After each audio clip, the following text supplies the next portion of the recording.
Mani.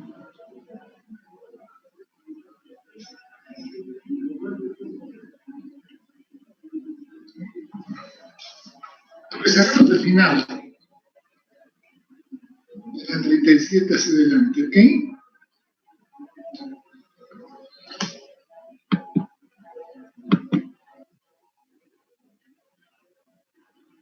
Sí, empezaremos con José Manuel Vargas, luego seguimos con Claudia Pinares, a ver si se incorpora a nosotros alumnos, porque no voy a volver a citarlos sin llamarlos, ¿ah? José Manuel Vargas.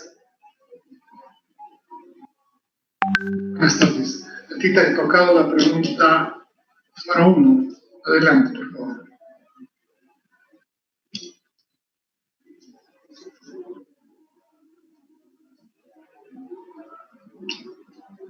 Tu pregunta dice, una posición de óptimo de Pareto es relevante porque supone cambiar de una posición de equilibrio social hacia otra de subóptimo privado, donde se alcanza la mejora de un agente pero se perjudica a otro. Es una pregunta, es una especie de desafío a la lógica que tienes que desenredar este ovillo. ¿Entiendes la pregunta? Ok.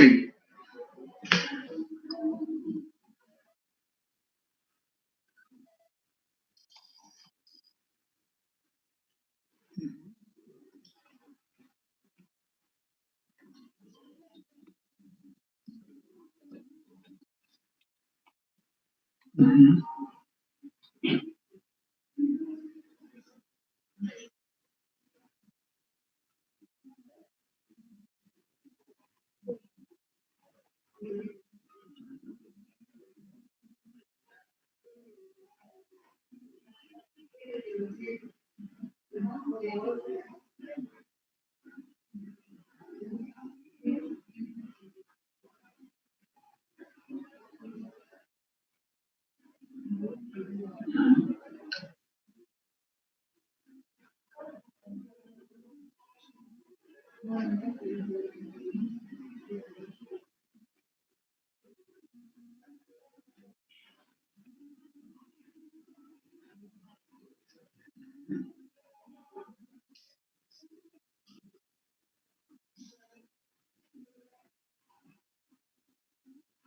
De acuerdo, pero la pregunta tuya es, escúchame, José, tu pregunta dice,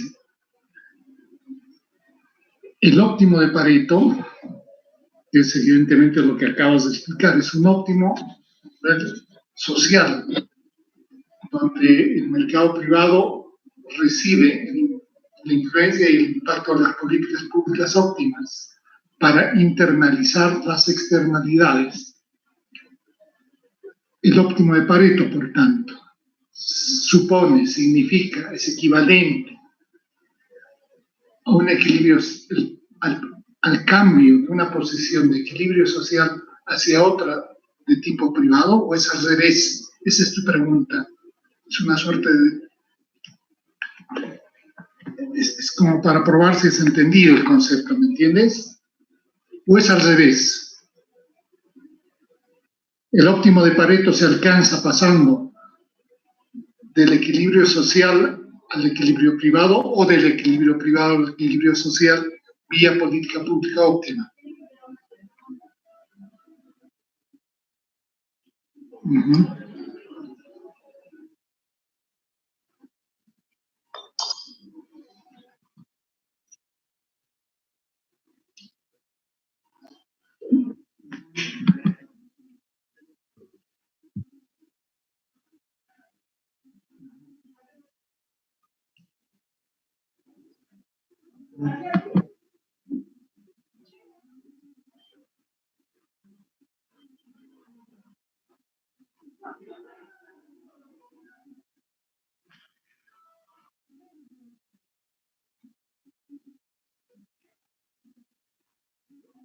De acuerdo, te estás perdiendo en el procedimiento. Tu pregunta es conceptual.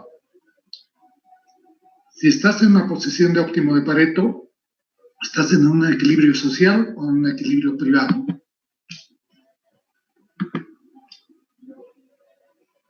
o para alcanzar un óptimo de Pareto. ¿Puedes alcanzar ese óptimo de Pareto en un equilibrio de mercado privado? No, no. Eso es lo que sostiene la escuela austríaca, pero no tienes razón. ¿Por qué? Porque desconocen la existencia de externalidades, ¿verdad?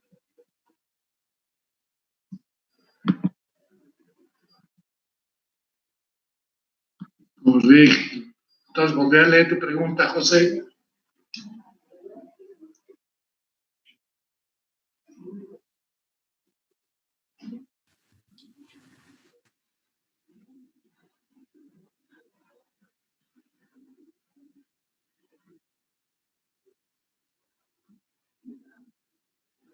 La última parte, olvídate. Anda la primera, que es lo más importante. O es al revés.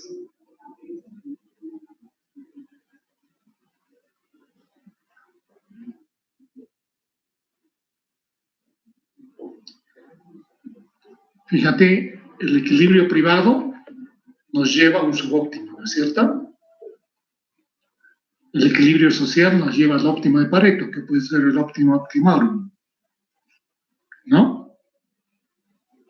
Entonces, una posición de óptimo de Pareto no puede ser un cambio desde una posición de óptimo optimorum hacia una posición de óptimo privado. Partimos del óptimo privado, de la realidad, donde el mercado no reconoce la existencia de externalidades, y para llegar al óptimo social debemos aplicar políticas públicas óptimas, que nos pueden llevar a una posición de segunda mejor alternativa, y así sucesivamente, ¿no es cierto?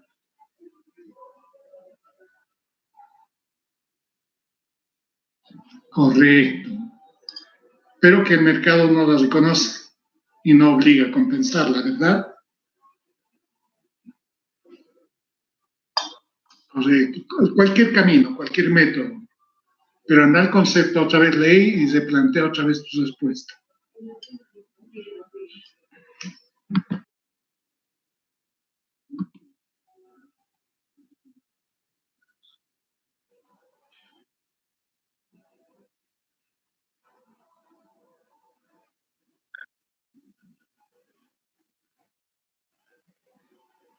¿Es el cambio de una posición de óptimo social a una de subóptimo privado o es al revés? ¿Y por qué?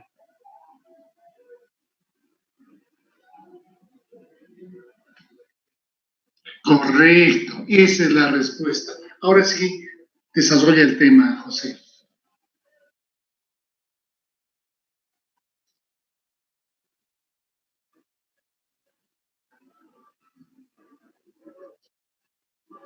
Pues se cumple el principio de cambio eficiente en el sentido de Pareto, o de Kaldor o de Sitowski, ¿no? Uh-huh. Así es, así es. Ahora sí estás bien enfocado, adelante, sí.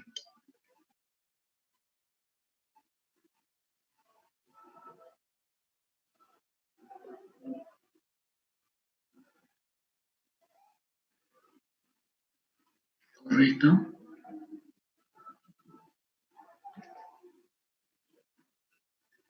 Uh-huh.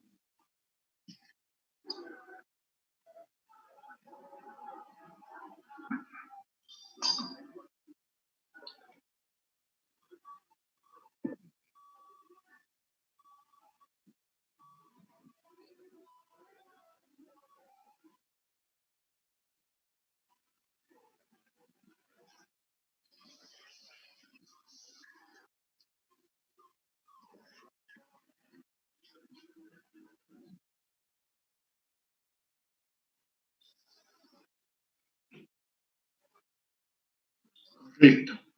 Ahora, entonces es al inverso de lo que se plantea en la pregunta, ¿verdad? Entonces, ahí viene justamente el concepto de cambio eficiente en el sentido de Pareto, que solamente se puede dar si pasas de un mercado privado subóptimo a un mercado social con el óptimo, ¿verdad? Y el segundo concepto, ¿no es cierto? Además de cambio eficiente en el sentido de Pareto, el concepto de que puedes alcanzar o pasar de una posición de subóptimo a nivel de producción o consumo a una posición de segunda mejor alternativa próxima a la frontera de posibilidades de producción o la curva de bienestar social. Desarrollo ese tema. ¿Ok?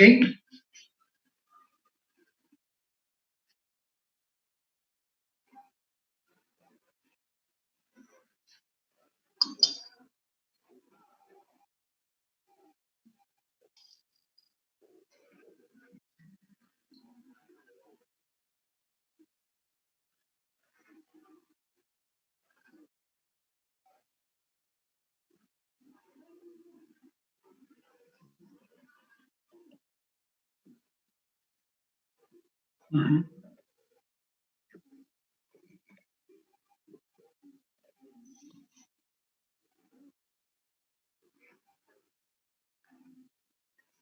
Uh-huh.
Y cuando las ganancias de la sociedad son mayores a las pérdidas de beneficio del privado, hay un espacio para una transacción que suponga cambio eficiente en el sentido de Pareto, ¿verdad?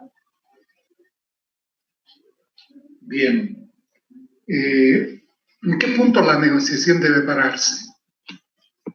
Estás comparando el mayor beneficio social con la pérdida, ¿no es cierto?, de beneficio privado que es inferior. ¿En qué punto la negociación se para?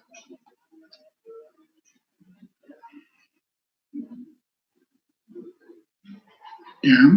¿Y qué pasa en el Q óptimo?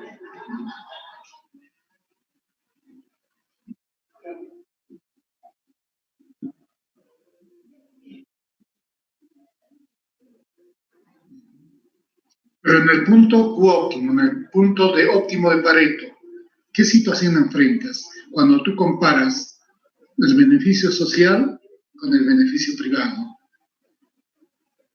O el costo social con el beneficio privado. Uh-huh.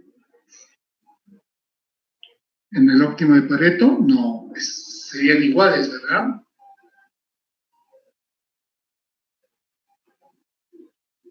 En el óptimo de Pareto. Pasar del óptimo de Pareto supone lo que estás ahora desarrollando adelante. Sería el equilibrio en el óptimo de Pareto, correcto. Sería el punto de equilibrio social, ¿no es cierto? Adelante, correcto.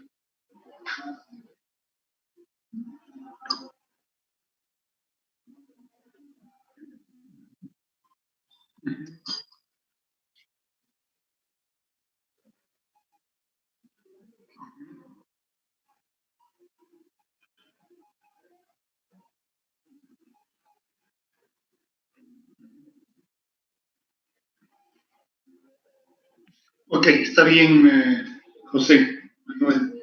Al principio es patalear un poco, pero con la orientación que te he dado estás encaminado y está muy bien. Se nota que has leído. ¿Ya?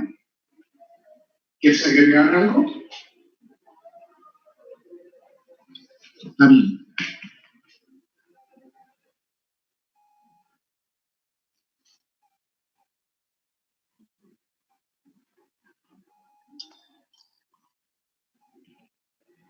Es uno de los caminos que hay que seguir para corregir las externalidades privadas, ¿no es cierto? De un mercado privado, ¿verdad?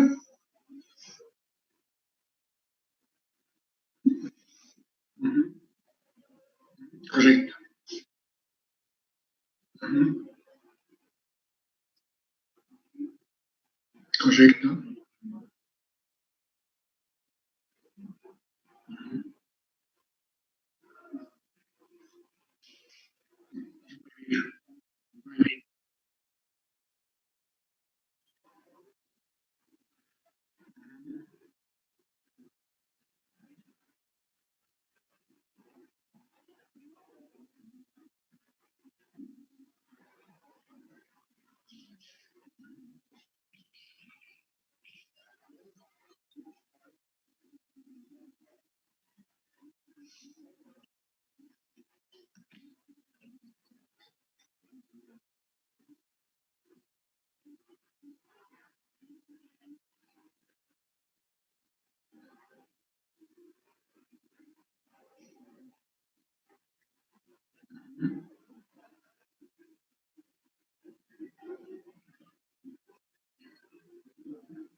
Correcto. Ok, José Manuel. Muy bien. Pasaremos a la siguiente alumna, Claudia América Linares. Está, ¿no? Claudia América. Sí, licenciado, buenas tardes. Buenas tardes. Te ha tocado la pregunta número 2. Adelante, léela y responde, por favor. Está bien, mi pregunta es la 2 y es, ¿cuál es el significado y cómo se alcanza el nivel óptimo de externalidad y el nivel de externalidad no óptima? ¿Ambos se pueden dar en un mercado de competencia perfecta sin intervención del Estado? Adelante, Claudia América. Está bien. Las externalidades, como hemos visto en la lectura, son aquellos efectos dañinos que se generan a la sociedad por actividades de producción, en este caso por actividades mineras, que no están presentes en los costos aún. Son efectos secundarios que no están incorporados en la totalidad de los costos. En una primera instancia... No están incorporados en los costos privados, ¿no? En los costos privados. Sí, licenciado. En una Pero hay costos sociales implícitos. Sí, licenciado. Para internalizar esta externalidad tendríamos que recurrir a lo que estaba comentando acerca del óptimo de Pareto. Cuando en el mercado internalizamos las externalidades, se pueden dar intervenciones por parte del Estado. Para internalizar esta externalidad, primero en el teorema de Coase se tiene que reconocer los derechos de propiedad, ya sea a favor de los contaminados o a favor del contaminador, para poder hacer el estudio.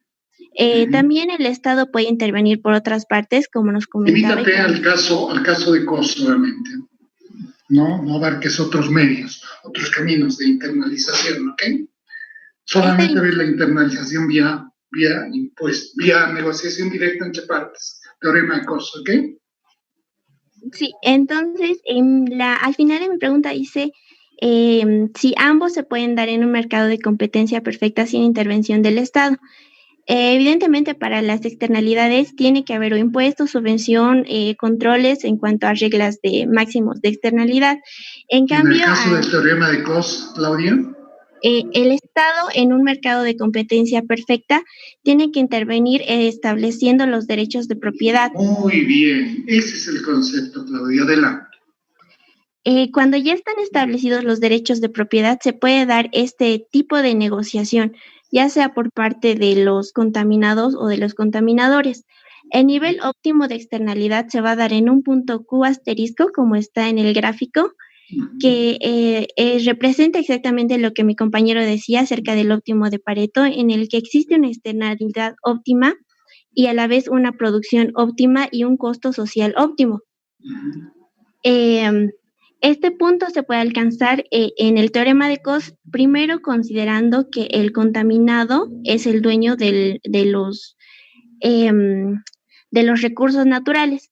Si el contaminado es el dueño de los recursos naturales, en primera instancia él preferiría tener una contaminación cero, entonces partiríamos de una contaminación cero, pero también en la producción cero.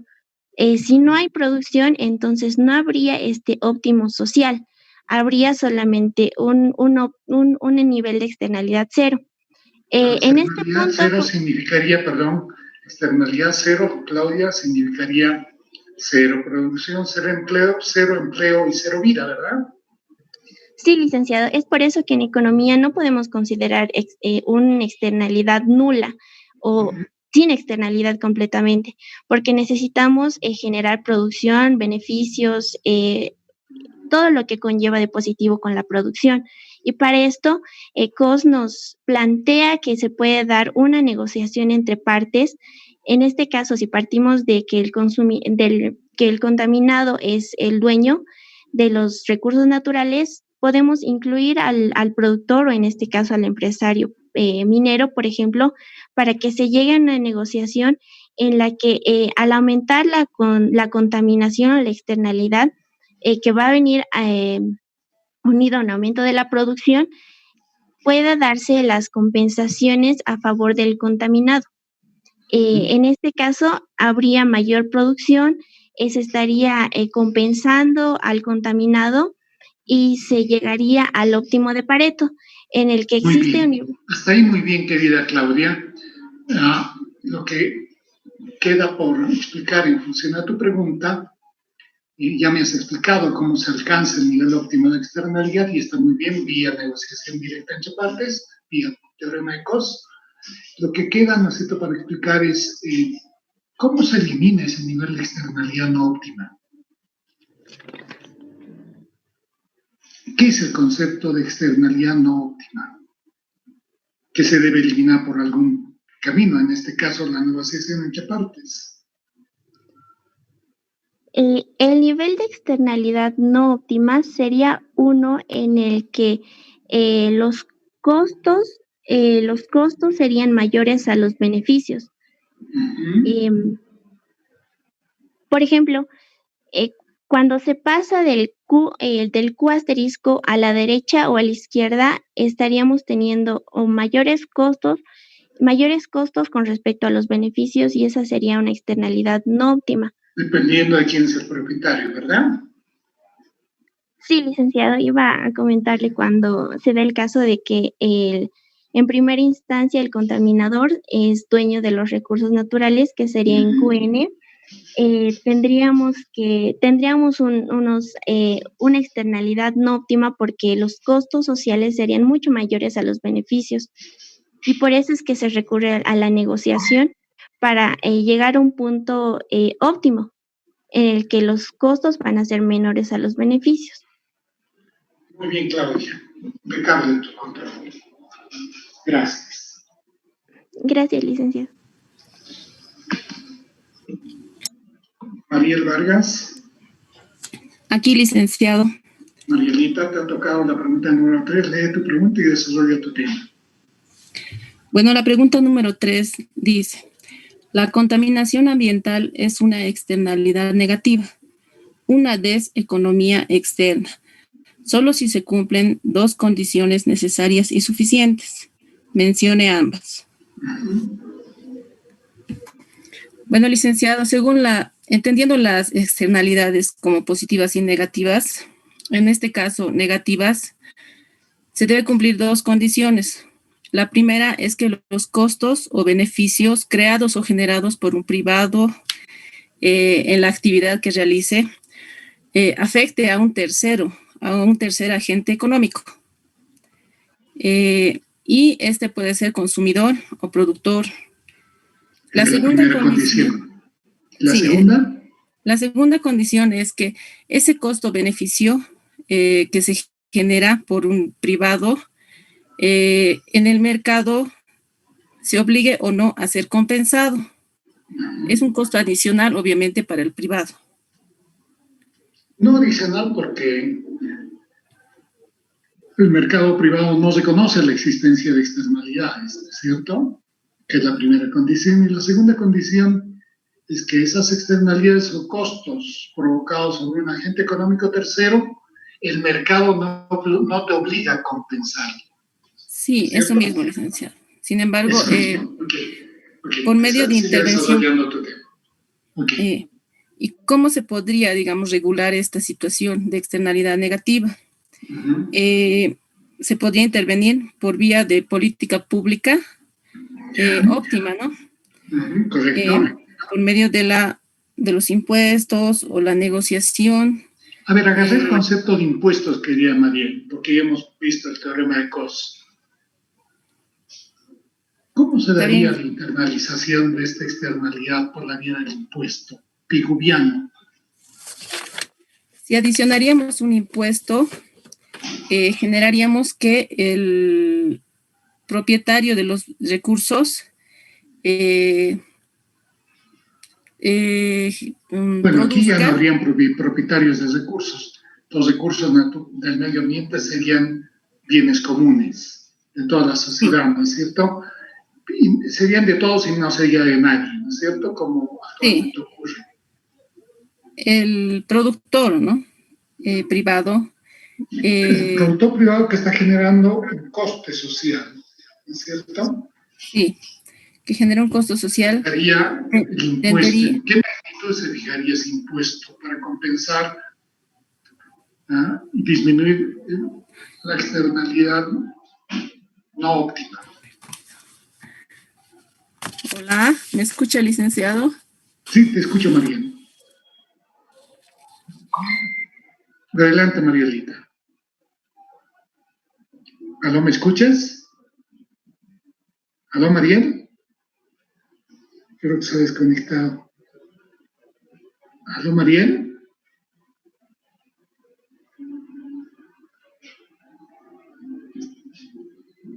Estás con tu micrófono activado. Adelante, Mariel.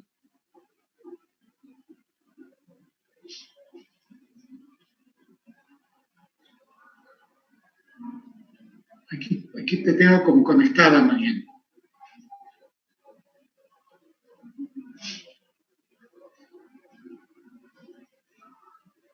Aunque esperemos que se vuelva a conectar.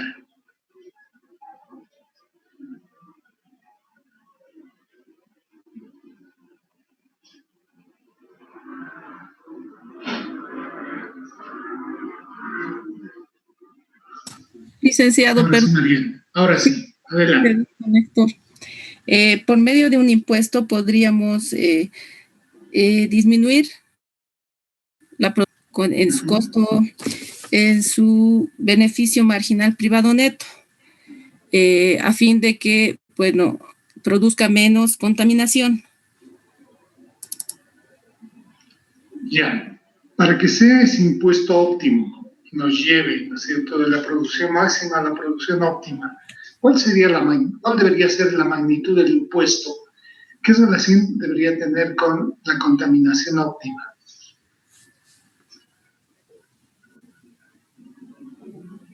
¿Me entendiste o no, Mariel? Sí, licenciado. Okay. Debería ser... Para que sea el óptimo, un impuesto óptimo de Pareto, ¿qué nivel debería alcanzar? Debería alcanzar el nivel donde el productor siga produciendo y contamine menos. Es decir, nadie pierda, tampoco nadie gane, ¿no? O sea, ¿entiende? Ese es un camino, decir, ok, sería aquel punto en el cual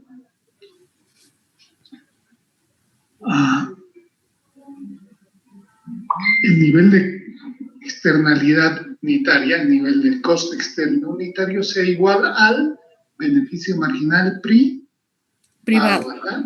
Sí, Por tanto, el impuesto óptimo debería ser exactamente igual al coste social unitario, ¿no es cierto?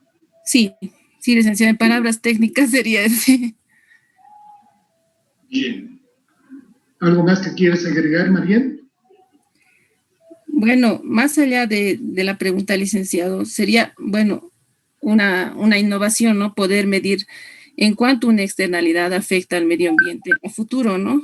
Que es algo que no lo hace el autor. Uy, no te metas en ese tema, Marielita, porque ahí sí, a nivel incluso teórico, hay un vacío, ¿no?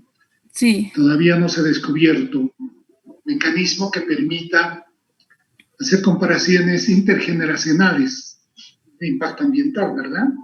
sí, porque como dice Porque la no puedes lectura, adivinar qué es lo que, cómo va a asimilar el coste social una generación futura, ¿verdad? sí, como dice la lectura, es difícil de medir, pero es necesario, ¿no?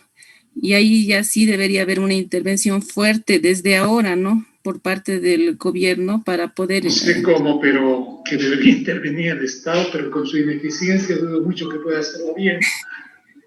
Sí, licenciado. En ese sentido sí me queda un poco inquieta, porque si miramos a futuro, pues no sabemos lo que estamos construyendo, ¿no? Ok, María, está bien. Está bien, licenciado. Muchas gracias. Hasta luego. Pues, Saavedra, ¿quieres decir Carlos Saavedra? Presente, licenciado. Adelante. Te Ya. ha tocado la pregunta número 4. Sí, la leo. La pregunta número 4 dice, si una pérdida de bienestar es compensada y el Más que fuerte contamina habla, paga. Kelsey, por favor. Ya. La pregunta 4 dice, si una pérdida del bienestar es compensada y el que contamina paga, entonces ¿estamos frente a una falla de mercado? Pregunta. Mi respuesta es que no estamos frente a una falla de mercado, ¿Por qué? según COACE, según COS, porque nos dice que no se tiene... esto nos habla del efecto de internalizado, cuando hablamos de la pérdida del bienestar, cuando es acompañada por la compensación de un agente ¿Qué que causa llamamos daño falla de indirecto. mercado, Henry? La falla de ¿Cuándo hay mercado una falla de mercado? es cuando... Es la situación cuando Hay una externalidad, ¿no es cierto?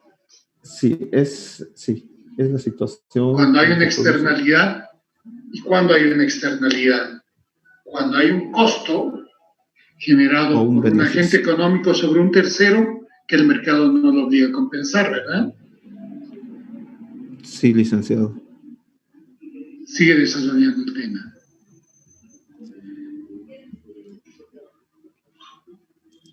Ya. Entonces Entonces, está claro el concepto de falla de mercado. Entonces, ¿hay o no hay falla de mercado cuando la pérdida de bienestar es compensada por el que contamina, ¿verdad? sí, ¿Hay eso, falla de mercado? mm, no hay Cuando falla ese de costo mercado. no hay falla de mercado, ¿no es No hay cierto? Y falla de esto se puede mercado. alcanzar en un mercado de competencia perfecta sin intervención del Estado. Sí, licenciado. O piensa, porque si así fuera, no habrían externalidades, no habrían fallas de mercado.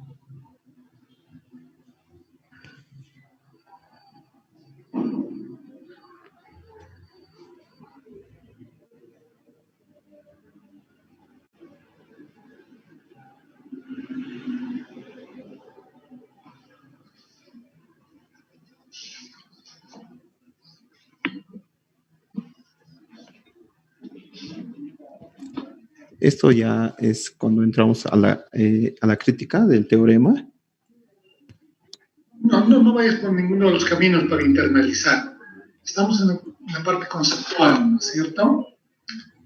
Si la pérdida de bienestar es compensada, por ejemplo, cuando se da que el que contamina paga cuando lo hace por negociación directa entre partes o porque está obligado a pagar un impuesto. Entonces, como tú ya lo has dicho, no hay falla de mercado, ¿verdad? Sí, no se necesita una regulación. Pero por eso es la pregunta, ¿eso se da en un mercado de competencia perfecta sin intervención del Estado? ¿Puede darse? No, ¿verdad? Porque todo mercado de competencia perfecta sin intervención del Estado presenta fallas de mercado que exigen la intervención de la política pública óptima, ¿verdad, Henry? Sí, licenciado. Desarrolla entonces el tema, en tus palabras.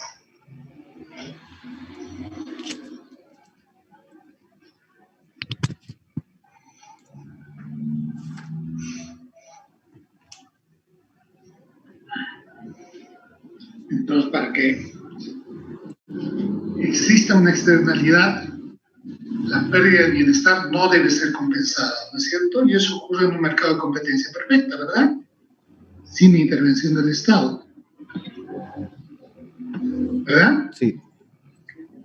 Ya, nos partamos de ese punto de vista, que es correcto, ¿verdad? Y ahí viene recién la pregunta. ¿Cómo se puede compensar esa pérdida de bienestar? ¿O cómo puede compensar el que está provocando esa pérdida de bienestar?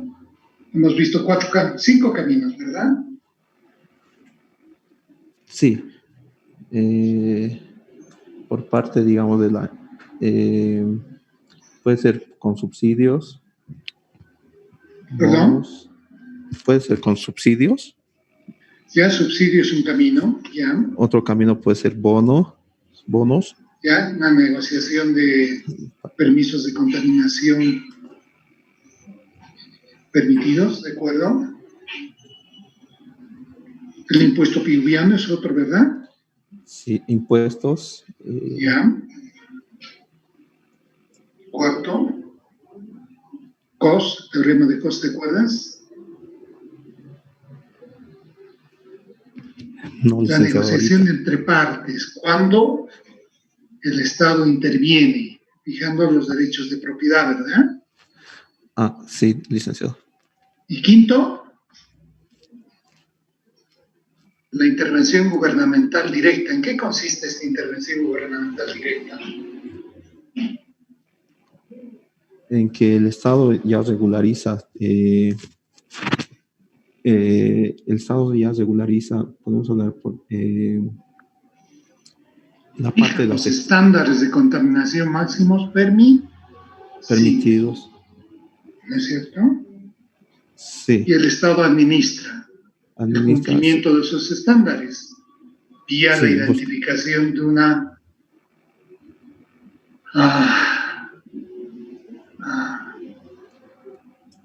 falla administrativa o de un delito ambiental, ¿verdad?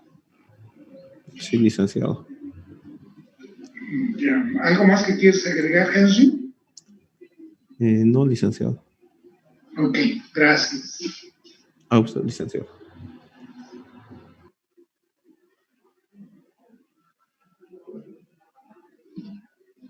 Rodríguez. Licenciado, buen día. Buen día.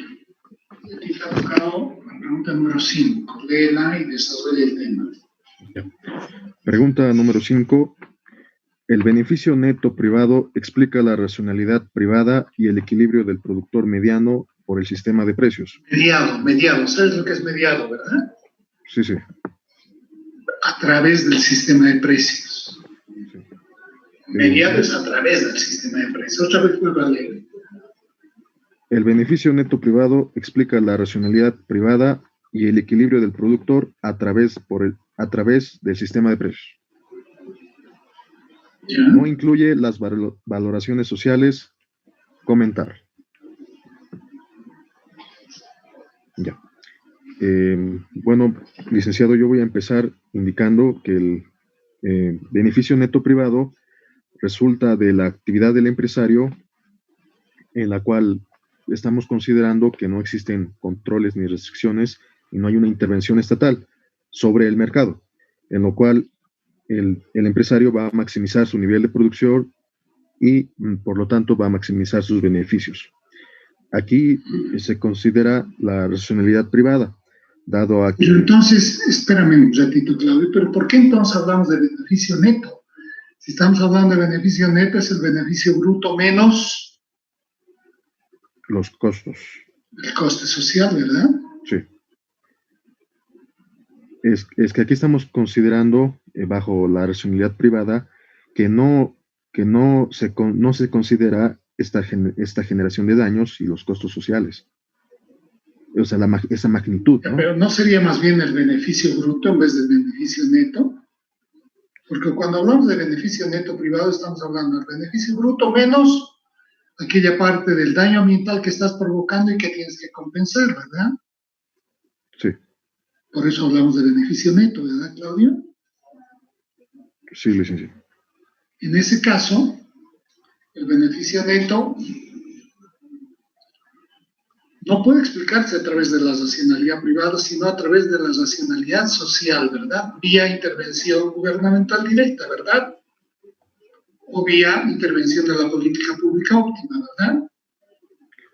Así es, licenciado. Explícame eso, a ver. Bueno, considerando el beneficio bruto en la sostenibilidad social, existen medios para lograr esa intervención estatal, lograr esa intervención a través del Estado para lograr un bienestar, ¿no? En esa relación tenemos que, para evitar que el contaminador acabe destruyendo toda la naturaleza, todos los recursos, se va a aplicar a través de impuestos o a través del teorema de Gauss, ¿no? En esa relación tenemos que considerar que existen los derechos y en ese punto la sociedad tendría que negociar con los empresarios. Eso sería mucho en función al derecho de propiedad, de que si en el caso de que la sociedad tenga los derechos de propiedad, los empresarios deberían negociar con la sociedad para perder un nivel de beneficio, para poder perder un nivel de beneficio, pero así no incrementar los costos sociales. O por el contrario, si los derechos de propiedad serían de los empresarios, la sociedad tendría que negociar con los empresarios para poder pagarles un monto económico para evitar que el empresario destruye los recursos, ¿no? Los recursos, el medio ambiente. Ahora, si pero todavía no me queda claro si el beneficio neto privado incluye o no las valoraciones sociales.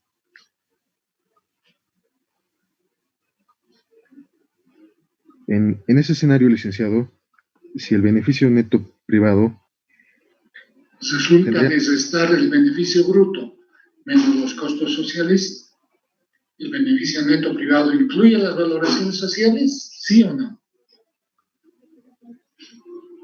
Bajo sí, la racionalidad social, sí, licenciado.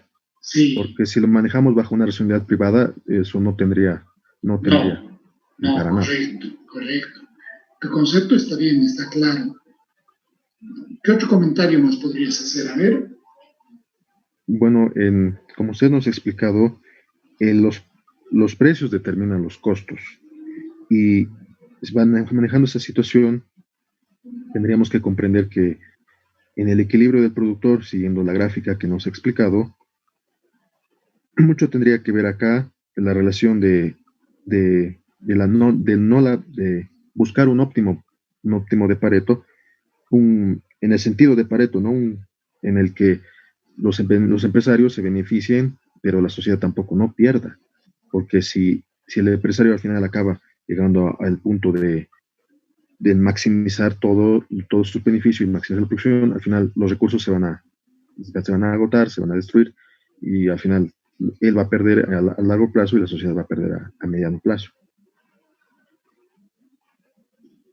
En el punto que acabas de mencionar, ¿cómo lograrías un beneficio neto privado en el mismo concepto que acabas de desarrollar?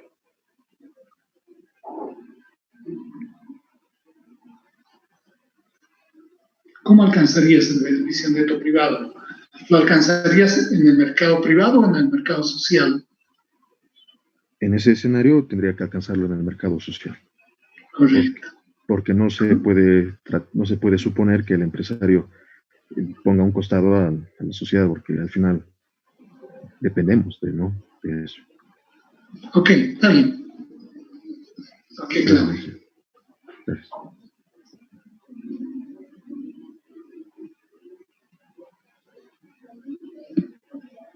Adolfo Quispe.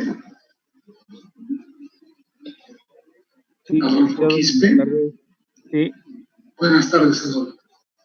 A ti te ha tocado la pregunta número 6. Lee la pregunta y desarrolla tu tema. Está bien, licenciado.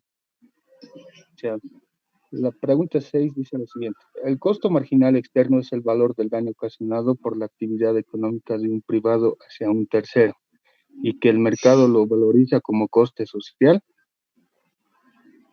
La respuesta es sí, licenciado. Primeramente, para abordar o dar respuesta a esta pregunta, primeramente nos habla de una externalidad, ¿no es cierto?, de una falla en el mercado. En este caso, al hablar de coste o coste marginal o externo, ¿Qué es el coste marginal nos externo? habla de un coste que... Adolfo, ¿qué es el coste marginal externo? Coste marginal Es un externo. coste de producir... ¿Por qué es externo? El coste marginal... ¿Por qué es un ¿Por qué es marginal? Porque es un costo de producir una unidad más de un bien o un servicio que cae en otros. Es el coste social que se provoca como resultado de añadir en una unidad la producción de un privado. Sí. Es el coste adicional, por eso hablamos de coste marginal, en el margen. Y es externo porque genera una externalidad, ¿me entiendes?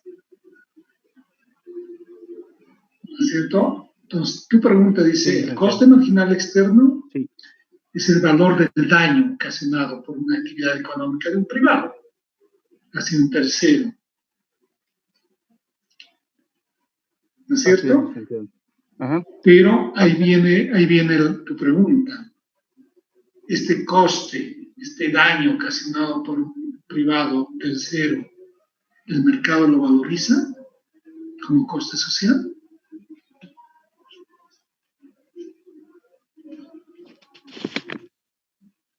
¿El mercado privado reconoce la existencia de externalidades?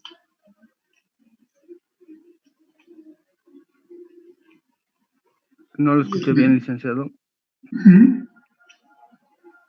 Adolfo, adelante. No lo escuché, licenciado. ¿Me podría volver a repetir la pregunta, licenciado? Sí, la pregunta es muy específica. Este valor del daño ocasionado, que es el coste marginal externo, como hemos ya desarrollado, has desarrollado tú. ¿El mercado privado lo valoriza? ¿Lo toma como coste social? No, licenciado. No, ¿por qué? Explícame. No, porque como la pregunta dice, recae sobre el coste social.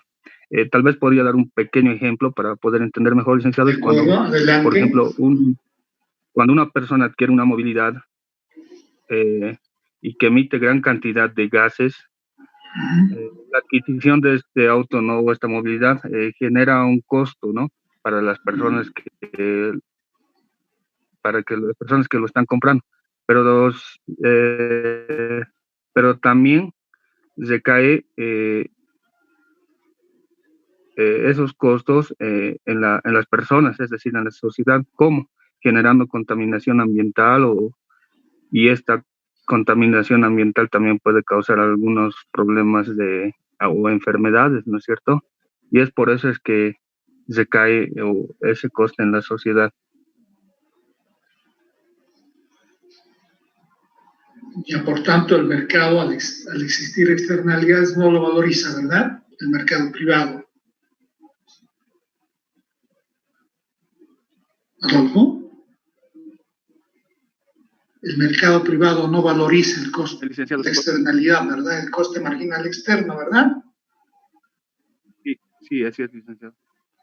¿Y ahí cómo se podría internalizar estos? ¿Cómo podríamos hacer de que el mercado lo reconozca? ¿Cómo se podría obligar al que está generando un daño? ¿Cómo se podría obligar para que lo compense? Compense a quien está dañando, ¿verdad?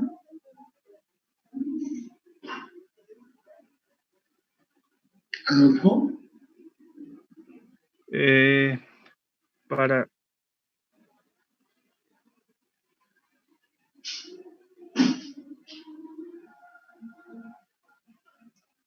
En el mercado privado no reconocen las externalidades. ¿Cómo puedes hacer que se reconozca esa externalidad y sea compensada? Que el mercado no te obliga, ¿no?, a compensar o ser compensado, ya sea una externalidad positiva o negativa. Ese es un hecho. Por eso ¿Cómo es que lo superas? por eso es que la economía del bienestar nos dice que deben incorporarse estos dos efectos positivos o negativos sobre el tercero, debe ¿no? incorporarse la intervención del mercado a través de la política pública óptima. ¿Qué entendemos por política pública óptima?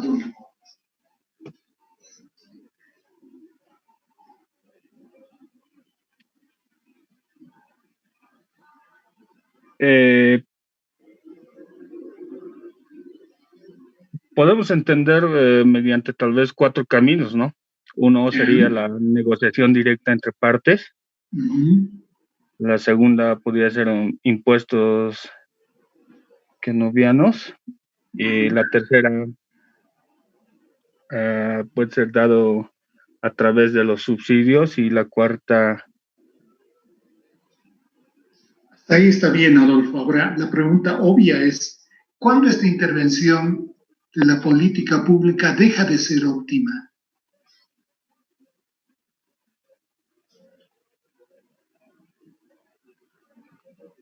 Hemos convenido contigo que la intervención de la política pública es óptima cuando a través del Estado se obliga a compensar exactamente al que está dañando por el daño ocasionado al afectado. Entonces estamos frente a una política pública óptima. ¿Cuándo esta política deja de ser óptima?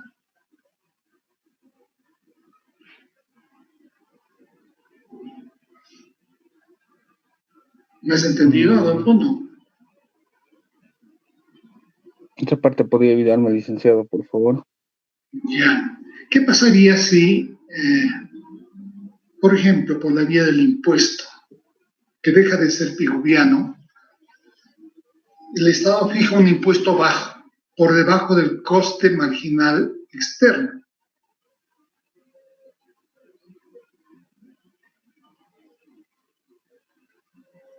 El nivel de producción máximo iría al nivel de producción óptimo, o ahí se aplicaría el principio de que el que contamina paga, y lo que está pagando como impuestos privado al Estado es menor al daño social generado, ¿verdad? Dado que el impuesto es bajo y no compensa el coste marginal externo. ¿Me estás entendiendo? Sí, licenciado. En ese caso, la intervención de la política pública óptima deja de ser óptima, ¿no? Se convierte en no óptima, ¿verdad? Porque el impuesto va a ser más bajo que la externalidad unitaria, ¿verdad? ¿Me estás entendiendo?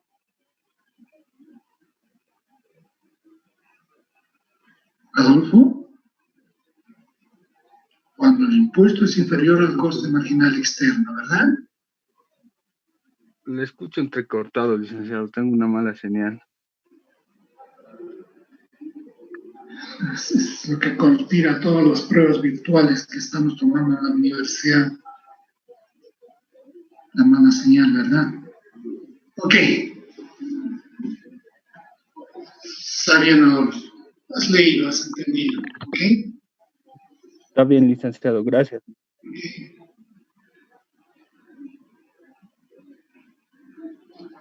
Kisbert, Walter. Walter Kisbert. Walter Kisbert, segunda llamada.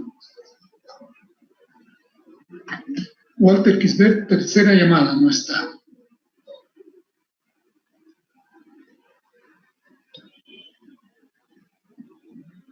Silvia Erika Paxi. Licen, buenas tardes. Buenas tardes, Erika. A ti te ha tocado la pregunta número 8, lee la pregunta y desarrolla el tema. Sí, la pregunta número 8 dice, la condición de óptimo de Pareto supone un proceso de aproximación entre la racionalidad económica privada y social. Punto, comentar. Bien. ¿Qué es la condición de óptimo de Pareto, Erika? Bien, partiendo desde también, para ser precisos, el concepto de cambio eficiente en el sentido de Pareto, ¿verdad, Erika? Cambio eficiente en el sentido de Pareto. Cambio eficiente en el sentido de Pareto. Bien, o el óptimo de Pareto se entiende como un punto de equilibrio en el que... Espera, Erika. Uno es el óptimo de Pareto, que es el final, la meta, es el resultado. Pero para llegar a ese resultado tiene que ocurrir un cambio eficiente en el sentido de Pareto. ¿Qué es cambio eficiente en el sentido de Pareto, Erika? Cambio eficiente en el sentido de Pareto. Podríamos entenderlo que se denomina así cuando produce una asignación o reparto de los bienes que se producen y que afecta a los factores que no sean posible mejorarlos. También, resumiéndolo, sería que es el reparto de los bienes o aquellos factores que ya no es posible. No, el concepto está mal. A ver, cuando hablamos de cambio, Erika, estamos hablando de una transacción, un intercambio en el mercado. Sí. Que se da entre dos agentes económicos, en este caso, un agente económico contaminador y el otro agente contaminado, ¿verdad? Uh-huh. ¿Cuándo esa transacción supone un cambio eficiente en el sentido de Pareto?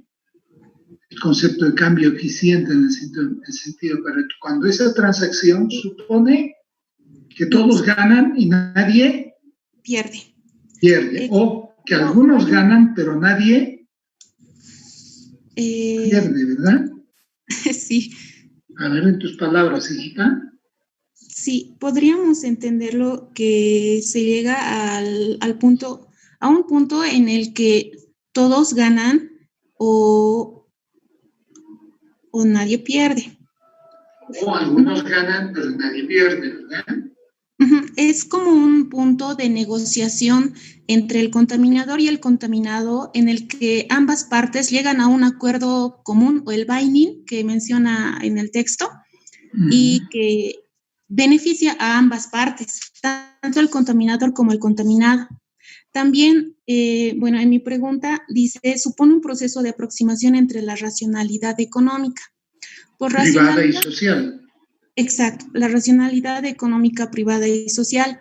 También esta teoría económica que se maneja como la racionalidad económica es cuando se consigue maximizar la utilidad del consumo.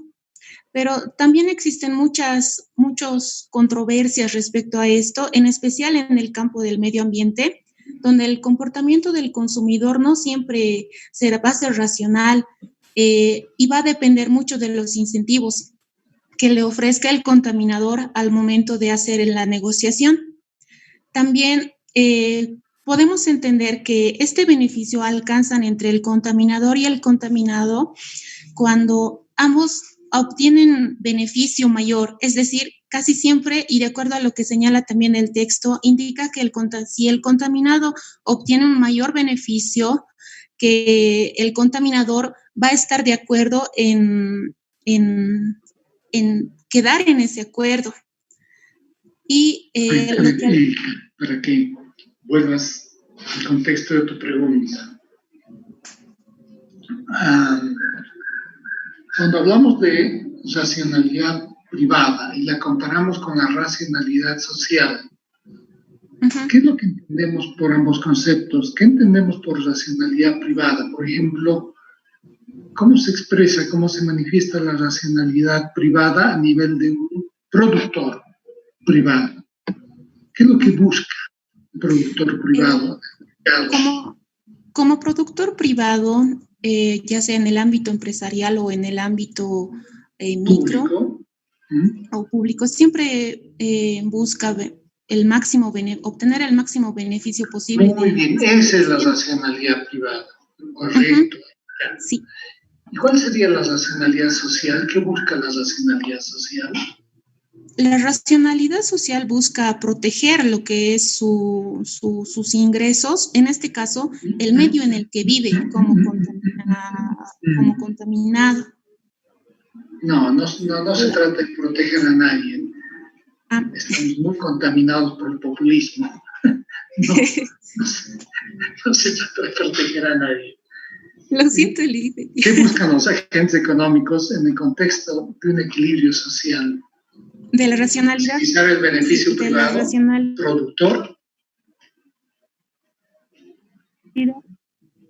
No, ¿verdad? Maximizar el beneficio social.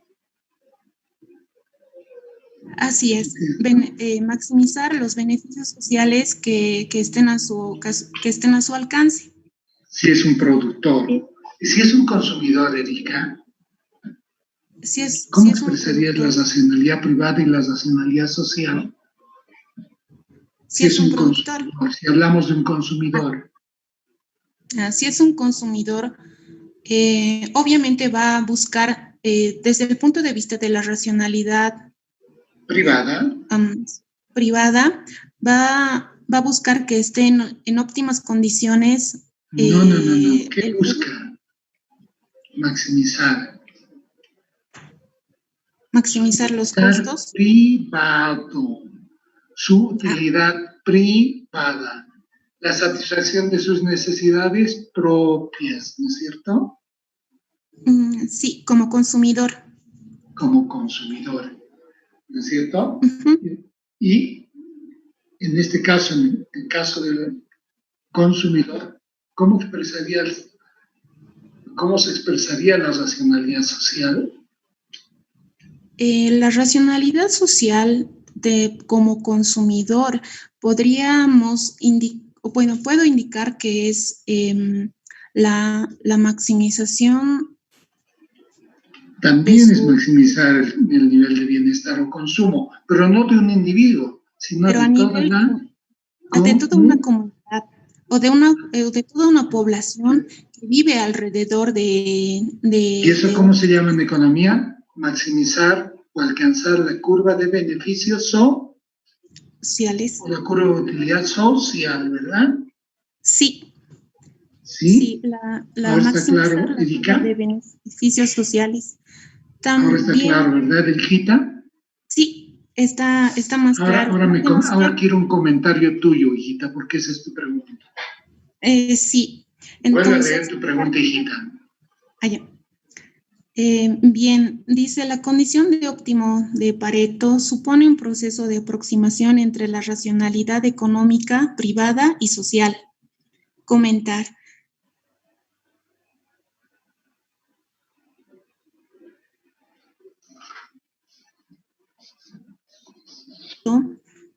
se entiende como un punto de equilibrio de la negociación que se ha llegado entre el contaminador y el contaminado. También en el que ninguno de los agentes afectados pueda mejorar su situación desde otro punto de vista. También no se puede reducir el bienestar de cualquier agente.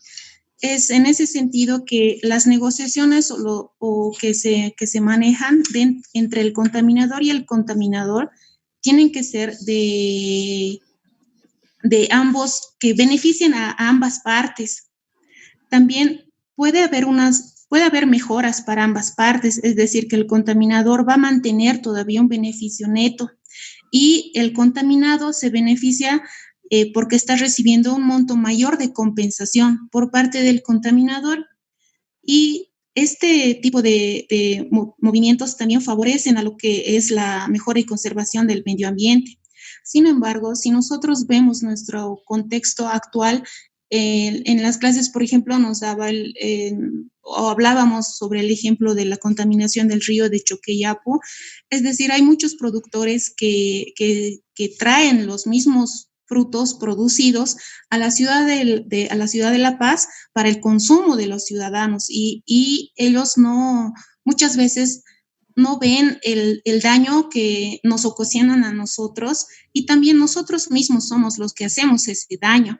Entonces, durante años se ha mantenido esto y se trata de mejorar lo que es la mejora social, mejorar la racionalidad social en este sentido para que de alguna forma podamos contribuir a que ya no se contamine tanto el río de Choqueyapu, para que los productores de río abajo, que traen los mismos productos que son regados por el río y es contaminado, sea reducido o sea en el menor posible que tienda a cero, podríamos decirlo.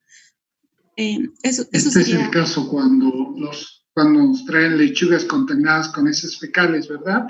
¿De dónde vienen heces fecales? Del uso de aguas contaminadas. Sí, eso es muy cierto. Y posteriormente, la contaminación generada por el hombre, ¿verdad? Por nosotros mismos, como le indicaba, y también muchas veces no controlamos lo que comemos. Se busca alternativas como en las regiones aledañas que existen en la ciudad. Achucayo, por ejemplo, produce bastante en los que son las carpas solares, pero no hay mucho incentivo en ese sentido. Y eso ahí podríamos ver que como el Estado no piensa mucho en lo que es la racionalidad social, porque piensa más en lo que es la producción y contaminación del ambiente, y si bien ve que hay la contaminación, y esto es desde que nacemos, creo, acá, y continúa todavía en el país, y por parte del Estado, del gobierno, nunca ha existido una acción que disminuya ese tipo de actividades en la ciudad. Bien, gracias. Gracias a usted, Liz. Omar Patón.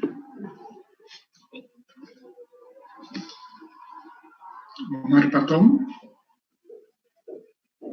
Segunda llamada. Omar Patón, tercera llamada. Licenciado, disculpe, tuve problemas técnicos, licenciado. Omar, te ha tocado la pregunta número 9, lee la pregunta y desarrolla el tema. Muy bien, licenciado. Muy buenas tardes, licenciado. Buenas tardes. A mí me tocó la pregunta 9 y dice: ¿solo existe contaminación como externalidad cuando uno o más individuos sufren una pérdida de su bienestar individual sin compensación alguna? Esa es mi pregunta. Cierre comillas y comentar. Cierre comillas, comentar. Muy bien, licenciado. Bueno, en la pregunta, en sí estamos hablando más sobre una externalidad negativa. Que se podría, como comentar.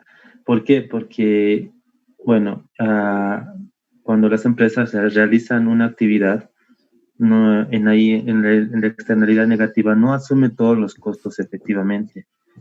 Y por eso traspasa esos costos en sí a la sociedad o a las personas contaminándolas. En sí, esa sería bueno, como externalidad negativa.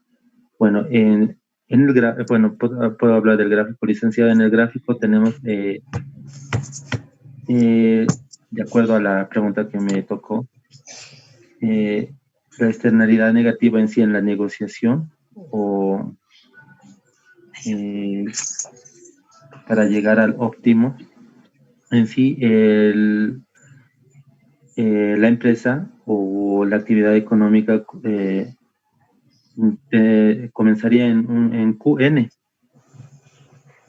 en sí para compensar en QN cuando tiene los derechos de propiedad en sí el contaminador, hablando en ese punto. Cuando tiene los derechos de propiedad, está contaminando, bueno, tiene todo el derecho de contaminar en sí, como dice la lectura, pero quiere llegar a QN en sí siempre, pero el contaminado en sí tendría que tomar una negociación para llegar a F en sí. Y bueno, y tomar bueno, hasta ahí sería, licenciado, lo que podría comentar en ese aspecto.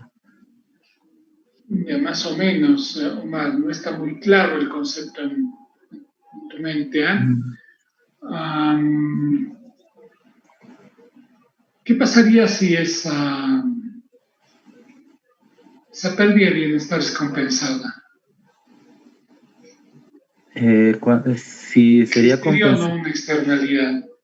Existiría una externalidad, licenciado, existiría la externalidad positiva. ¿Cómo es eso?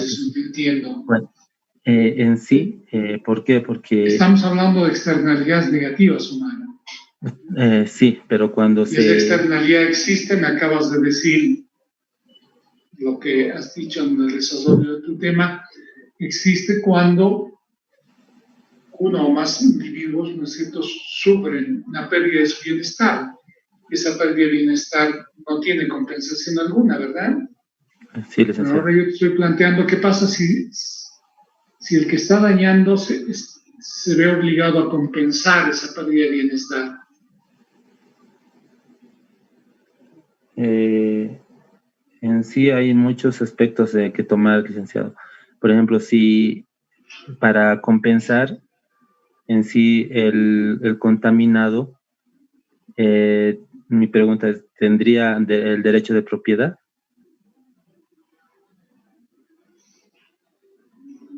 ¿Qué pasaría si el mercado te obliga a compensar? ¿Habría o no externalidad? Sí habría, licenciado. ¿Cómo? ¿Dónde estaría la externalidad? Si al compensar ya no hay daño. No hay pérdida de bienestar. Bueno, en sí, bueno, al producir, bueno, licenciado, yo entiendo que una externalidad es, bueno, son los beneficios, bueno, o que surgen. A ver, dame el concepto de externalidad, Omar, bien clarito, conciso. ¿Qué es una externalidad? En este caso, externalidad negativa. La externalidad negativa, licenciado, es cuando, bueno, la empresa al realizar sus actividades no asume todos los costos efectivamente. O sea, no paga en sí al contaminado. Para que exista una externalidad deben cumplirse dos condiciones. ¿Cuáles son esas dos condiciones, Omar?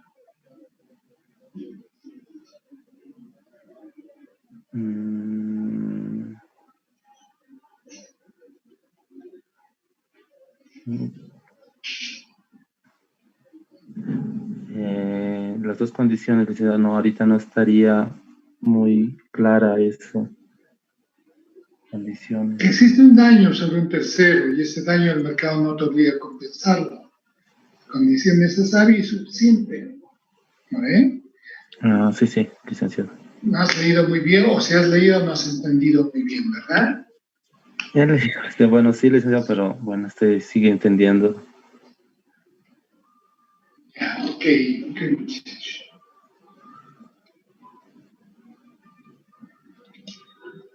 Josué Ordóñez. Licenciado, buenas tardes. Buenas tardes. Josué, Buenas te ha tardes. tocado la pregunta número 10 de la pregunta y sobre el Está bien, licenciado. Me tocó la pregunta número 10 y dice, el nivel social óptimo de actividad económica no coincide nunca con el nivel privado óptimo. Explique por qué. Bueno, comenzando primero, nos dice que en la lectura nos dice que el nivel de actividad económica social óptimo no coincide con el óptimo privado. ¿Por qué? Porque ya que existen costes externos, ¿no? Muy bien, Dos. muy buen concepto. Empieza, okay,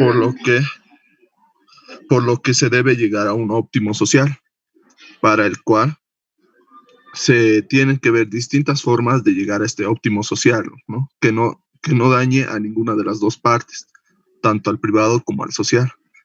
Entonces, en la teoría nos dice que pueden llegar tanto el contaminador como el contaminado a ciertas negociaciones por la pérdida. Bueno, ninguno llega a perder, ¿no? En este caso, porque van a negociar para ambos obtener alguna ganancia. En un ejemplo que nos da la lectura, nos dice que el contaminado puede ser el que es el dueño de las tierras o de la propiedad. Entonces, sobre el medio ambiente. Sobre el medio ambiente, exacto. Entonces, el contaminador necesita negociar para poder producir un bien. Por lo cual, si ponemos el ejemplo de la gráfica, nos dice que si llegamos desde un punto hasta un punto D, entonces el beneficio neto que tiene el beneficio privado neto que tiene el contaminador se expande en A, B, D y O, ¿no?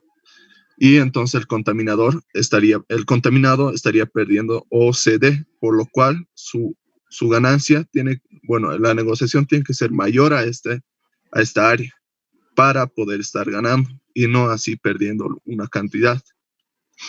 Entonces, como dice, el nivel social óptimo de actividad económica no coincide nunca con el nivel privado óptimo, es porque al momento de que el nivel óptimo privado es mayor a la cantidad del coste social o del óptimo social, entonces ahí sería el más perjudicado el óptimo social y estaría teniendo mayores beneficios el óptimo privado. Como usted dijo, como usted me dijo hace rato, el óptimo privado no puede tener mayores ganancias o tener pérdidas al momento de producir, por lo cual siempre se llega al punto óptimo, al punto social óptimo de actividad económica, que puede ser regulado tanto por mediante negociaciones o tal vez por intervención del gobierno. Ya estamos apremiando el tiempo, sí. Algunas breves conclusiones que tienes que precisar. Ajá. ¿Ok? Está bien, licenciado. Luis Amofre. Licen presente. Buenas tardes, Licen. Adelante, Luis. A ti te ha tocado bueno. tanto 11 y Bueno, Licen, a mí me tocó la pregunta 11. Dice, abro comillas, los derechos de propiedad privados o comunes se refiere a los derechos de uso de recursos, pero no son absolutos y están limitados por reglas establecidas por la sociedad. Comentar. Bueno, según la lectura... Dos derechos, ¿no? Privados y derechos comunes. Empecemos por los privados. ¿Por qué no son esos derechos absolutos? Entendiendo por derecho a la propiedad privada como el derecho al uso, usufructo y disposición que puedes vender. Bueno, Licen. Bueno, según la lectura, el derecho de propiedad no te garantiza que se haga lo que se quiera, porque aquí existen leyes. Por ejemplo, no por ser dueño de 1000 hectáreas, yo voy a cultivar marihuana. Correcto. Correcto, no ese es el concepto. Perdón, dicen, otro ejemplo también sería, no por tener una propiedad haré una casa de juegos ilegales, porque esto está contra las normas sociales. Correcto. Aparte de eso, Por lo los tanto, el derechos, derecho de propiedad privada no puede ser absoluto, ¿no es cierto? sí, No los puede derechos, cubrir el derecho a hacer lo que les dé la gana, ¿verdad? exacto, dicen. Además, los derechos deben ser atenuados, sean privados o comunes, dicen. Ahora, háblame ahora de los derechos comunes, derechos sociales. A ver, dicen. ¿Son también absolutos o son también relativos? Dicen, son Entendiendo relativos. los derechos comunes como el derecho que tiene un conjunto, toda la sociedad, sobre un determinado bien o servicio. Bueno, dicen, en esto de los comunes existe un problema. Si pensamos que los derechos de propiedad son comunes, si todo se comportan de una misma manera. Por ejemplo, en una comunidad, la tierra tiene varios dueños, pero uno siempre va a querer su Por pedazo. ejemplo, en una comunidad, háblame de las tierras comunales. Las tierras de comunidad. Por ejemplo, eso, como le decía, licenciado, la tierra es de varios, no solo es de uno. Entonces, no todos van a estar de acuerdo con lo que la mayoría decida. Siempre va a querer uno sacar un mayor beneficio o va a querer su beneficio de lo que le pertenezca. Cuando hay un derecho de propiedad común, cada individuo puede hacer lo que quiera. Tendrán que ponerse de acuerdo todos para realizar alguna actividad. Tendrían que, lo ideal sería que concuerden todos, dicen, para llegar a un acuerdo, ¿no? Aunque atenten aunque se atenten, no, bueno, dicen, eso sí. Y eso ocurre en las comunidades, por ejemplo, agrarias o campesinas en el occidente de Bolivia, cuando, por ejemplo, todos los miembros de una comunidad están obligados a los trabajos comunes o sociales, por ejemplo, limpiar la acequia, cuidar el camino, qué sé yo, cuidar la sede social, ¿no es cierto? A ver, explícame eso. Bueno, dicen, en ese caso tendría que haber una organización comunal, ¿no? De parte de los pobladores, un control dirigido a que se haga el trabajo social.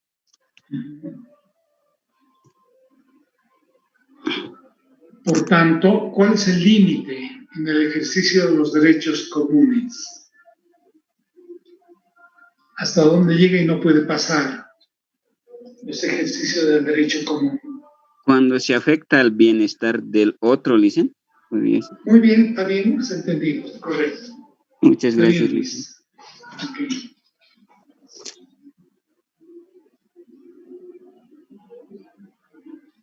Alejandra Mercado, Alejandrita. Licenciado, buenas tardes. Buenas tardes. Aquí te ha tocado la pregunta número 12. Exactamente. Y desarrolla el tema. Muy bien. Bueno, en la pregunta 12 dice, allí donde los derechos de propiedad sobre un recurso están definidos, existe la posibilidad de que una negociación mutua conveniente, que nos Lee bien, otra vez vuelvo a leer, Alejandrita. Allí donde los derechos de propiedad sobre un recurso están definidos, existe la posibilidad de que una negociación mutua... ¿No de qué? Existe la posibilidad de una negociación mutua conveniente que nos aproxima al óptimo social a través del mercado. Comentar. Adelante, Alejandrita. Bueno, licenciado, al momento de que de que tenga una negociación mutua, ahí se define que los que tengan derechos de propiedad ya tengan sus derechos establecidos. Ya para no divagar, ¿tú crees que esta formulación se refiere al teorema de Cos? Si es así, ¿por qué sí? ¿Por qué no? Sí, licenciado, porque al momento de que puedan tener un buen acuerdo entre ambas partes, ambos van a tratar de que... ¿Qué tiene que ver eso con los derechos de propiedad según Cos? De que todos estén... O sea, ¿cuándo no podría haber una negociación mutuamente conveniente cuando no hay derechos de propiedad bien definidos sobre el medio ambiente? Cuando tengan estén bien definidos, ahí van a tratar de ganar ambos, el contaminador y el contaminante. No, la pregunta, Alejandra, es si nadie es dueño de los derechos del medio ambiente, de los recursos medioambientales, si nadie es dueño, ¿puede haber una negociación entre partes? Si nadie es dueño, no se habría. ¿Por qué? Que todos van a querer hacer lo que quieren. Porque los recursos medioambientales serían de todos y no sería de nadie, ¿verdad? Exacto. Pasaría lo mismo que con la propiedad pública, ¿verdad? Exacto, licenciado. En la pregunta dice que al momento de que ambos tengan ambas partes, o sea, que estén bien definidos sus derechos, entonces ahí recién van a poder tener un acuerdo para que puedan comercializar todo lo que se produzca o también tengan sus beneficios los dos, ya que se les retribuya de alguna parte los afectados y así puedan tener libre accesibilidad, pero con ciertas restricciones. En otras palabras, Alejandrita, una negociación mutuamente conveniente entre partes es una transacción entre partes, es un intercambio entre partes.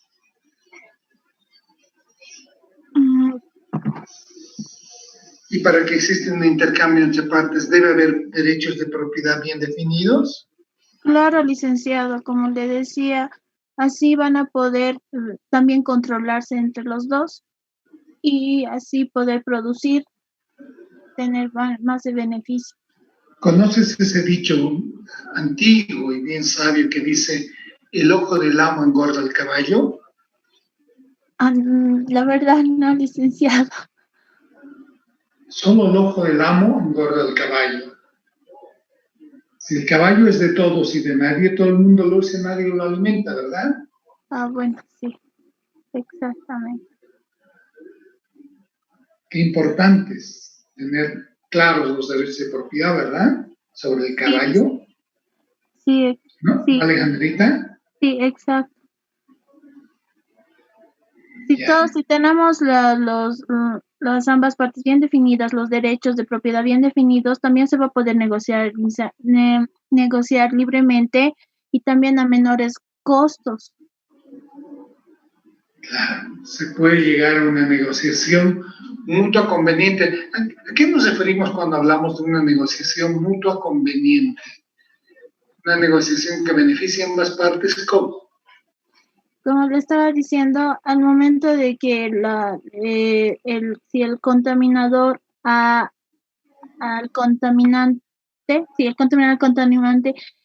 yo qué sé, si le ha dañado, al momento de sembrar, si le ha dañado su parcela, podría decirse, le está tratando de, con sus ganancias por dañar su parcela, le va a beneficiar a pagar lo que le ha dañado al otro productor.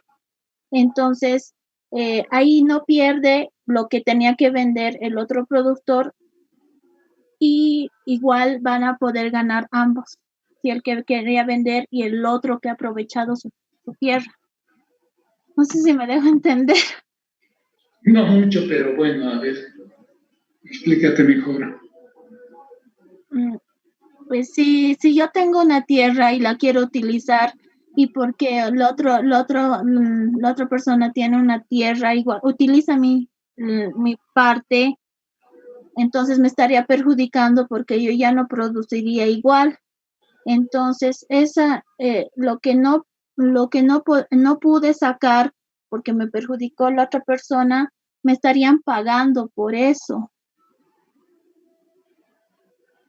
Pese que el otro ya va a ganar, pero él gana más por utilizar mi tierra.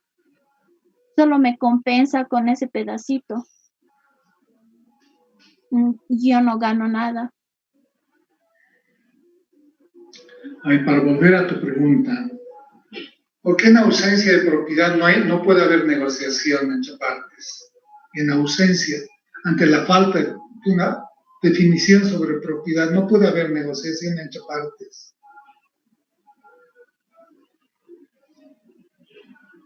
¿Cómo, licenciado? No le entiendo. Si no hay derechos de propiedad definidos Ya.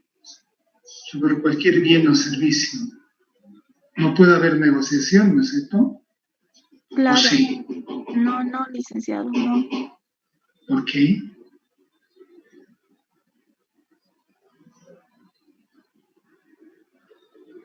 Porque en sociedad no puedes asumir algo que no es tuyo, ¿verdad? Y negociarlo, ¿verdad? Eso ¿cómo se llama? Apropiación indebida, robo, ¿verdad?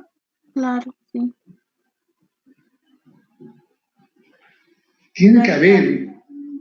Se estaría aprovechando, o sea, por eso es necesario que estén bien definidas los derechos bien definidos los derechos de propiedad para que ninguno esté abusando del otro. Para que el ojo del amo engorde el caballo, ¿verdad? Exacto. Ya. Ok, avanzaremos. Gracias. Un poquito más, Alejandra, ¿no? Sí, no me puedo expresar bien. Complicado. Janet Mamani. Janet. Licenciado, buenas tardes. Buenas tardes, hijita. Aquí te ha tocado la pregunta número 13. Léela y desarrolla el tema. Bueno, la pregunta 13 dice, una vez alcanzado el óptimo de Pareto por una negociación conjunta ventajosa, cualquier cambio hacia arriba o abajo de la producción óptima no es posible porque la ganancia neta adicional no puede ser compensada y la sociedad pierde. Comentar. A ver, explícame esto tan interesante, Janet.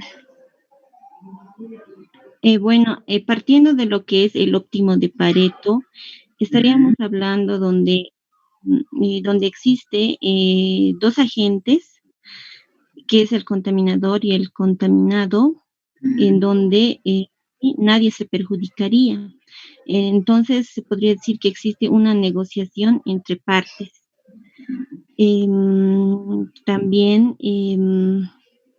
a partir de esto, si bien estamos hablando del óptimo de Pareto, estaríamos hablando donde es el punto de equilibrio social de una negociación, ¿no?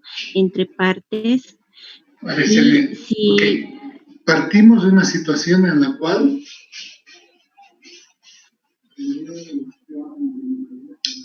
siendo el privado el dueño de los recursos medioambientales, se parte de una producción máxima y un coste social también máximo, y llegas al punto óptimo de Pareto, como acabas de explicar, ¿verdad, Janet?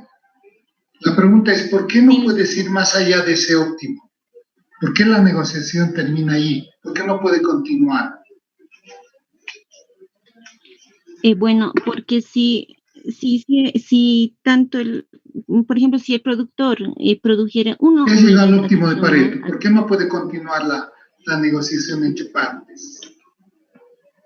Porque es aquí donde ambas, o sea, tanto el contaminador como el contaminado, y como dice el óptimo de Pareto, ¿no? En este punto es donde ambos encuentran, ninguno se perjudicaría. tanto el contaminador como el contaminado. Es en ese punto donde ahorita estaríamos hablando el punto de equilibrio social, de la negociación entre ambas partes. No, Janet, no me queda claro porque no puedo seguir negociando.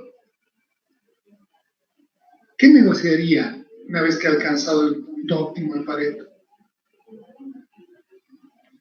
Y si más allá, si continúa la negociación, si se cumple o no el principio de cambio eficiente en el sentido de Pareto, ¿te acuerdas? Sí, licenciado. ¿Se cumpliría el cambio eficiente de Pareto? Bueno, no, ya no se cumpliría, o sea, ya ¿Por qué? es como... Esa es tu pregunta. Porque porque en el cambio eficiente, si estamos hablando del sentido de Pareto, donde estamos llegando, como le digo, es una transacción entre ambos, entonces ninguno de los dos ahorita estaría satisfecho, tanto el contaminador como el contaminado. Entonces ya no habría ese óptimo de Pareto, ya no llegarían a lo que es el óptimo de Pareto. No me Cada queda claro uno por qué tendría... ¿por qué voy a parar la negociación allí? No está claro. Hasta el punto óptimo de Pareto, la negociación es conveniente, es factible, debo realizarla porque todo el mundo gana y nadie pierde. Más allá de ese punto, ¿qué ocurre? Más allá de ese punto, bueno, uno tendería a perder y el otro tendería a ganar. Ya Alguien no estarían perdería, ese es ambos el concepto Janet, ¿me entiendes? Por tanto, ya no se cumple el principio de cambio eficiente en el sentido de Pareto, ¿me entiendes, hijita? Sí, licenciado. ¿Sí? Ok.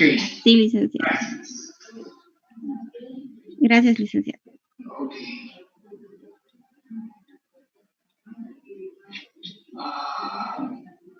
Gabriel Espejo. Buenas tardes, licenciado. Buenas tardes. Te ha tocado la pregunta 14, léela y desarrolla el tema. Ok, licenciado. Licenciado, en aquí... Habla un poquito más fuerte, Gabriela. ¿Me escucha, licenciado? Te escucho muy bajo. Habla un poco más fuerte. Ahora sí, ¿me escucha? Ahora sí, pero hablas o sube el volumen de tu micrófono. Voy a tratar de hablar más fuerte. Licenciado, ahorita me acabo de dar de cuenta que la pregunta 14 es la misma que la 13. Ahorita con la compañera Janet, que ahorita... Ah, verdad, bueno, desarrolla el tema, no hay problema, ¿ok? Dale. No pasa nada. No es completa lo que dijo Janet, ¿ok? Ok, licenciado.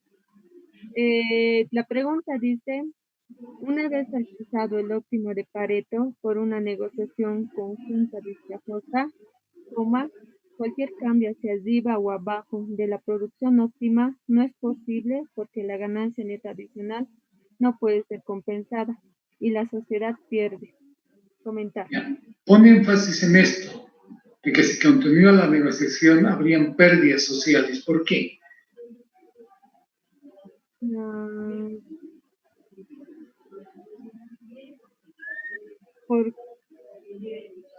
Porque estaríamos hablando de dos agentes, que es el contaminador y el contaminado. Habla un poco más fuerte, Gabriela.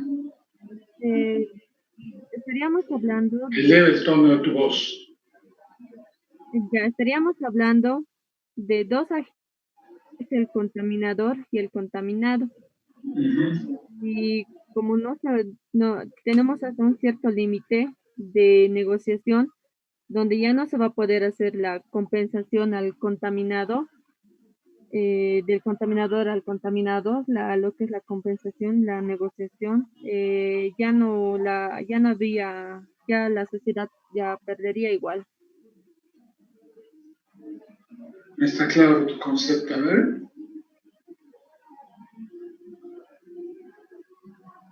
¿Por qué ir más allá?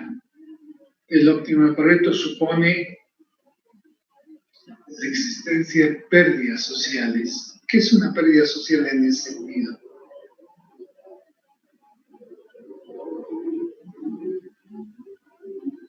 Suponte que el contaminado es el propietario de los recursos medioambientales.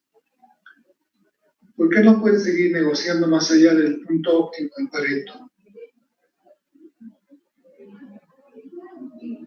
¿Por qué incurrirías en costes sociales mayores que los beneficios? ¿Por qué él estaría perdiendo? ¿Quién se acerca a negociar a quién? ¿Quién? Estamos suponiendo que los contaminados son los dueños del medio ambiente. Sí. La sociedad es propietaria de los recursos ambientales.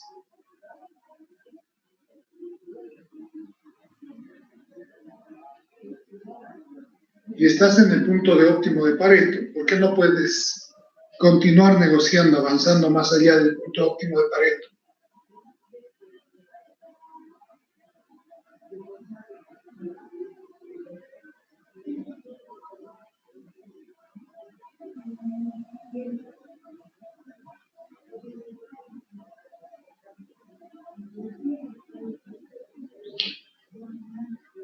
¿Quién haría la primera propuesta, el contaminador o el contaminado? ¿El empresario o la sociedad? La sociedad estará tranquila, sentada, poseyendo los recursos ambientales. ¿Quién iniciaría una primera aproximación negociadora? El empresario, ¿verdad? ¿Y qué le propondría a la comunidad? Quiero producir más para ganar más. Tú como comunidad, ¿qué le dirías? Pero me vas a provocar un daño ambiental, social. Y ese daño ambiental es superior a la ganancia adicional que vas a lograr. ¿Ahí habría una negociación mutuamente conveniente? No. ¿Podría darse? No. ¿Por qué? No.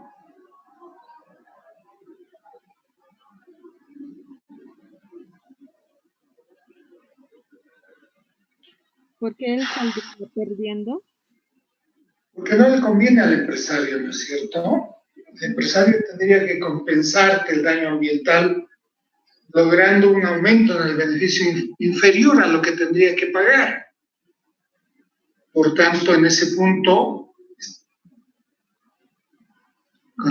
no se daría un cambio eficiente en el Pareto porque alguien estaría perdiendo, ¿verdad? Es el empresario, ¿no? Sí. Tendría que pagar más de lo que está logrando, ¿verdad? Sí. Por eso insisto tanto en las preguntas. Tiene que tener muy claro el concepto de cambio eficiente en el sentido Pareto. Ventaja mutua negociadora, ¿me entienden? Sí, licenciado. Ya, Gabriela, ok. Gracias.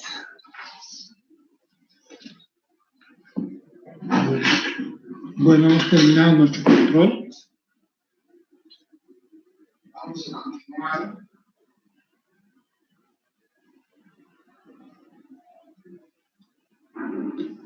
Vamos a continuar el jueves, ¿ok? Gracias por la atención. Hasta la siguiente clase, Lice. Chao, Julie. Hasta luego, Gracias. licenciado. Hasta luego, licenciado. Hasta luego, hijita. Chao, Hasta Jaina. luego, licenciado. Chao, Janet. Gracias, Lice. Hasta la próxima clase. Chao, Luis. Hasta luego, licenciado. Que le vaya bien. Hasta luego, José. Hasta luego, Lice. Chao, Clarita. Hasta luego.